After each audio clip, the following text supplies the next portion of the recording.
We have a nice brown bag here, not full of candy or sweets, but full of video games. In this episode, we're going to be doing a double one. We're going to be doing the £5 video game challenge as well as the £10 PS4 game challenge, and I was quite surprised with what I picked up. Very happy. My excitement level is right up there within the 90s for this one, guys. But before we dive into the footage, I just want to say thank you for subscribing. If you guys could continue to subscribe and we can push this channel towards 50k, that would be awesome. I like to just kind of mention that, put a little call to action for you beautiful people, because I'm genuinely grateful and I hope I can continue to make content. I couldn't do it without you. So thank you for everything you guys do for me. But enough about that. You guys want to see what I picked up? Let's roll the footage.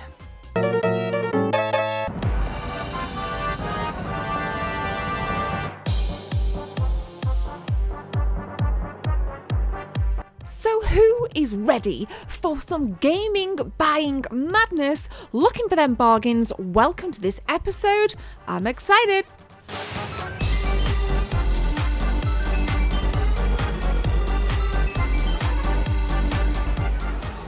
So we're going to boot it up with the £5 challenge first. And what that comprises of, we're going to take a look at Wii, PS3, GameCube, PS2, even though I'm not actually in the market for PS2 games. If you watch the show, you know exactly why. But I do take a good look around. Oh, and we also take a little peep at some PSP and some Xbox 360 games. Like I said in the intro, pretty stoked with this. Pretty freaking stoked with this. Especially, here's a clue, because the Xbox One is backwards compatible. That's right. I'm going to let you guys guess what platform I picked up on. But I will show you everything in this episode, so sit tight, don't worry. And also, you know, you guys are shopping with me right here, yeah? I love reading comments. You guys tag anything that you wanted to buy. I wasn't really in the mood for Nintendo Wii. Skate It right there at £150. Already got that. Actually picked that up on a previous £5 game challenge. Skate It on the Wii, yeah, I mean, I really should play it, but I think it's one of those games that will play pretty well with the Joy-Cons. I can imagine having quite a lot of fun on that. And obviously we're getting a reboot with the Skate franchise, which is a massive thumbs up. 2020's been a crap year, but hey, we're getting Skate 4. And in the meantime, we've got Tony Hawk's Pro Skater 1 and 2 to sit back and enjoy the remaster with. And speaking of what the flip-flop, 40 quid, I'll be putting that one back. Let's continue.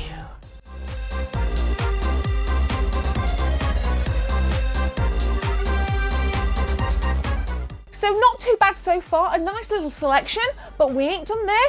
Let's continue on this £5 game challenge.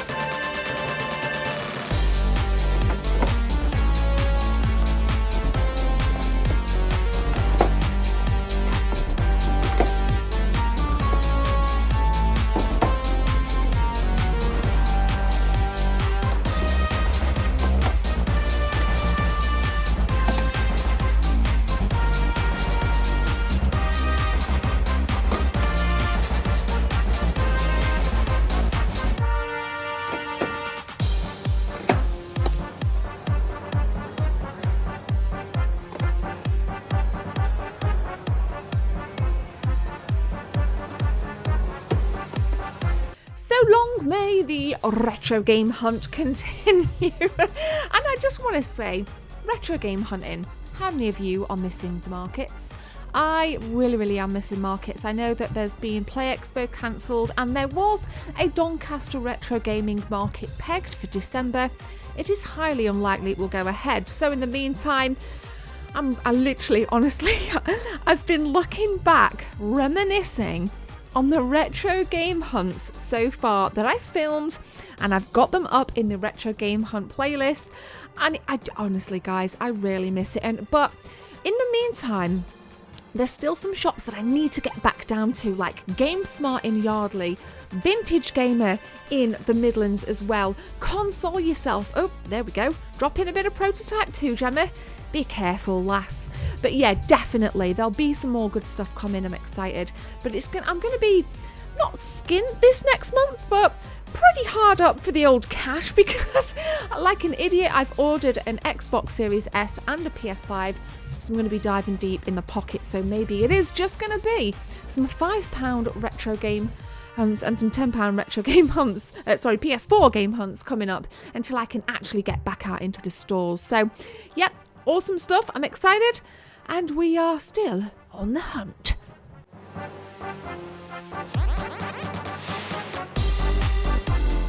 Now I'm a Converse girl, and I'm also a Vans girl. Wrapping my bright yellow high tops in this video. They're the newest Converse I've got. There's just a little side note here. But yellow and pink, it oozes me. I love those bright, happy colours. In fact, what shoes do you guys wear? Are you a Converse kind of guy or gal? Are you a Vans kind of guy or gal? Or are you neither? Let me know. It's a bit of a random one, that, isn't it? Very random. But this is what we do here. We roll with it. We're game hunting, and my energy is high. Now I'm scouring here for the kind of 360 stuff. This is a good deal. Dead Island for £1. £1, you know, I own it, so I didn't actually pick it up, but had I not have owned it, it definitely would have been a part of this challenge. Now we're meandering over to the PS2, and like I said earlier in this episode, I wasn't really in the mood for PS2. Like, this was my last resort to pick PS2 games because I have so freaking many. And again, if you've watched the show for quite some time, I went into a cash converters in Nottingham to do a £5 game challenge, and I walked out with every single PS2 game in the store, and it cost me about £60. That was it. It was well over 200 games, and I'm slamming whatever I'm slamming back there. I think it was some kind of Hannah Montana tat.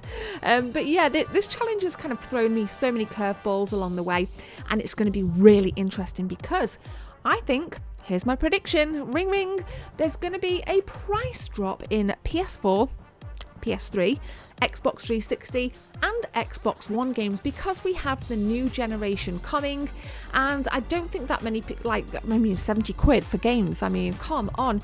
There's not that many people that's going to have a great deal of cash to go and see X, so they need to keep that footfall, they need to keep people coming in, so I think there'll be a price drop. Maybe I'm wrong, maybe because there will be some backwards compatibility element, but I'm surprised Xbox One games are holding their, I say value, I use that word very loosely, but Xbox One games are, you know, they're on point with the PS4 range, and now you'd think they'd be a bit cheaper because of Game Pass Ultimate, and I will be reverting to Game Pass Ultimate for my Xbox One library going forward into the next gen. I will buy like collector's editions if, you know, like obviously Bethesda are now part of Microsoft. If Bethesda do exclusives in the future and I'm feeling like a Bethesda kind of, you know, mood, I will buy hard copies, but I'm probably gonna stick with Game Pass Ultimate if I'm not buying collector's editions. I think it's a great service, and I'm looking forward into venturing into the next gen with a PS5 and a Series S. Naturally, the PS5 is going to be my native baby, and yay, Demon's Souls Remastered is going to be a launch title, so I'll probably get that and Cyberpunk 2077 on my PS4 because of the free upgrade to the 5. Now, what did I get in this challenge? Let's go back to the Lady Lounge. So what beauties did I pick up? First up, I picked up Crysis 3 on the Xbox 360 for £2.50, and I've wanted to dive into the Crysis trilogy since Crysis released on the PlayStation 4 and Xbox One with a beautiful remastered version, because I'm totally unfamiliar with the Crysis trilogy. So I thought I'd pick this bad boy up and hopefully stream it once I finish the Crysis Remastered. So not too bad to kick us off for a nice bargain for £2.50. Next up then, you've probably guessed it, Crysis 2. Should have really shown this one first and then Crysis 3. And this was £1.50, taking the total up to £4. Now, here's a question for you. Out of the two of these, which one do you feel is the better game? Just like to know a little bit of feedback. Maybe I can boost my education within this video. So £4, not too bad. It blows my mind that we can even get retro games, video games for such a cheap price. finally then, it's a game that I've paid zero attention to. That's why it caught my eye. For £1, bringing us up to that magical £5 budget. Binary Domain. Don't know anything about this, but it kind of looks on the back, it says the machine age has begun. So immediately I'm captivated, thinking maybe it's something like Terminator kind of emphasis and series and kind of backstory. So I thought I'd give it a blast. Sega, although Sega's a well-renowned brand for making quality video games, but also making crappy video games like Alien Colonial Marines. So hopefully this lives up to my expectations. A fiver, guys, not bad at all. But we've got a second half of this episode because we're doing a £10. Spend 10 quid and buy as many PS4 games as you can for £10. Let's roll the footage and see what I got. So £5 well spent there with some beautiful Xbox 360 titles, and now on to the second portion of this bumper episode. We're scouring the PlayStation 4 titles, and I'm going to ask the question, the golden magic question. Did I go over? Did I hit my target? Or did I go under? It's going to be an interesting one. I certainly wouldn't have expected that I went under, but maybe I went over. You're going to have to watch and find out. I'm giving you absolutely no clues whatsoever. But I think, and I could be kind of like tripping here, but I actually think that some of these titles' prices had gone down, and maybe that is because of my little theory of the next gen coming out. We are on the doorstep to that. CEX definitely need to keep the footfall up. So, maybe dropping prices a little bit is a kind of smart move on the consumer front. I certainly ain't going to complain because there's plenty in here I didn't have in my decent PS4 library. There are some great PSVR titles, some horror stuff. Don't own a PSVR. I used to own the first generation of PSVR, but I did trade it in towards my very first PS4 Pro back when Destiny 2 launched, and I got a good deal with some trade credit over in my local game. Rest in peace, game. It's now closed in my local area, so I do have to travel, but nonetheless I'm really not fussed about PSVR because it just makes me sick. There's too many wires, and I know they've improved it. I know that the kind of further down the line reiterations don't make you feel as sick and blah blah blah, but it's just not for me. So I do get asked about it a lot. It quite surprises me how much you guys ask me about PSVR. Do I own it? What do I think? I'm a Oculus Rift. Not fussed, guys, but I understand that some of you guys might like it, and some of your favourite titles. If you want to plonk them on social media, if you want to come over to the Facebook group and tell us what some of your favourite games are, all the links you need are in that gorgeous description.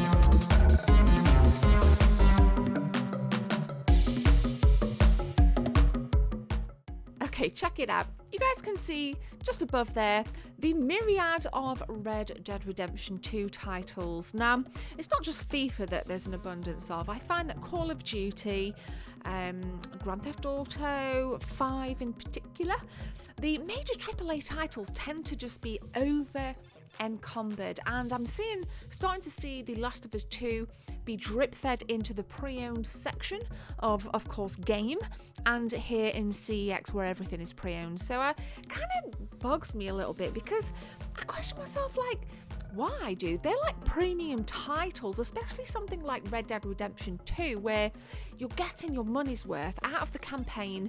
There's loads of hours to be put into it. I mean, look at GTA 5 just below there. And then obviously you've got the online, which Rockstar are updating, and they're doing a really good job of that. And as much as it's not for me, I'm definitely a campaign Rockstar girl when it comes around to any Rockstar title.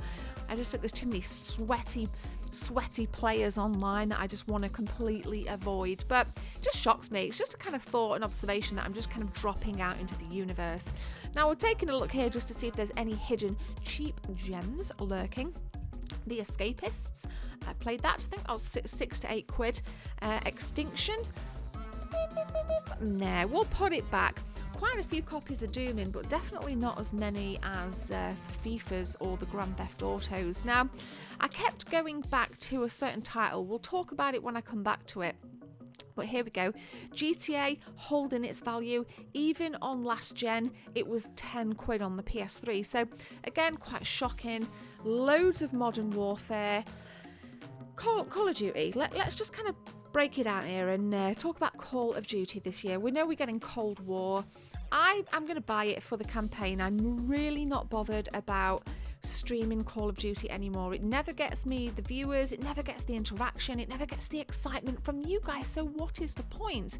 I think it's taken a nosedive since World War II, in my opinion. That was a great Call of Duty for me on stream.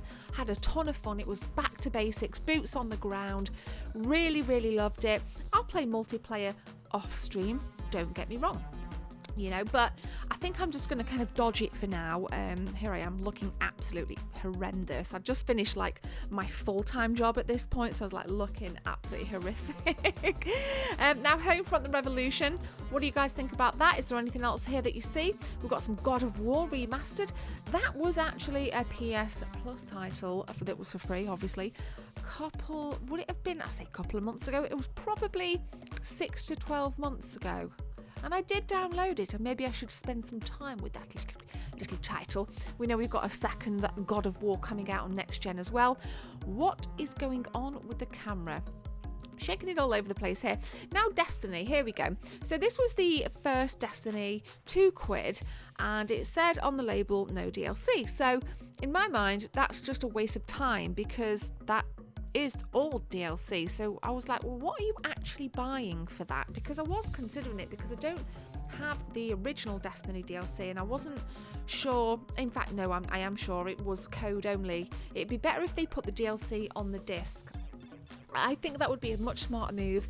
I know a lot of Xbox DLCs are on the disc, and especially when you're trading in and something like Destiny, it's very DLC reliant for its ecosystem to continue.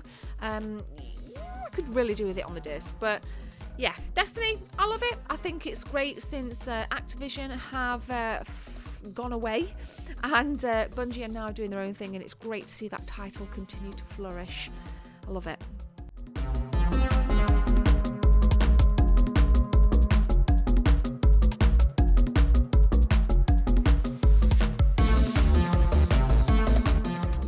So we're just about to go back to the Lady Lounge, and you guys are going to find out if we were over our £10 budget, if we were on point with our £10 budget, or if we were under with our £10 budget. And I've had a little idea. If I go over my budget, it has to be deducted off the next challenge. But if I go under, then it'll be added on. If I go over, yeah, that's right, it will be deducted. So we're about to go back and find out. And by the way, this is Derby CEX. It wouldn't be a trip to CEX without a look at the retro game stock. Yep, that's your lot. But always ask in CEX, have you got anything behind the till? Because as you saw in my Monday's video, they had a lot of stuff which I actually capitalised on. So yeah, pretty nifty. Now let's get back to the Lady Lounge.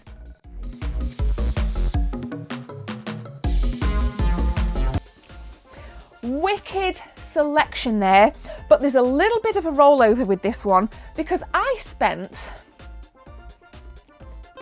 £9.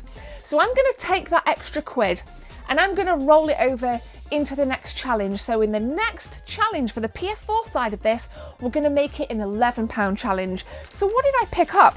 2 games that I don't own. First one is The Surge. Now this has caught my eye for quite some time. I've seen this knocking around in the game stores, in the high street stores, and it says here, welcome to Creo, the corporation building a cleaner world.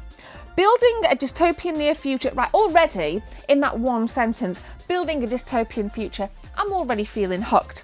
So I don't know what to expect. There was a little bit of talk about this within my community when it came out, but it's one that I completely overlooked. So hopefully I can have some wicked times on The Surge. So that was a £5. And then for £4, Homefront: The Revolution. we've spent £9 here, and I really enjoyed Homefront on the PS3. A lot of people really didn't like it. It was a nice first person kind of, almost, yeah, I guess a dystopian, unbalanced society kind of settings. I really enjoyed it, and it was a very short campaign, so I managed to complete it really quickly. This says, set in 2029, Philadelphia, America is on its knees, lead the resistance and wage guerrilla warfare against a superior military force as you fight to reclaim your city and ignite the revolution. This definitely sounds right down my kind of street. So I actually, not good, like, I'm blown away.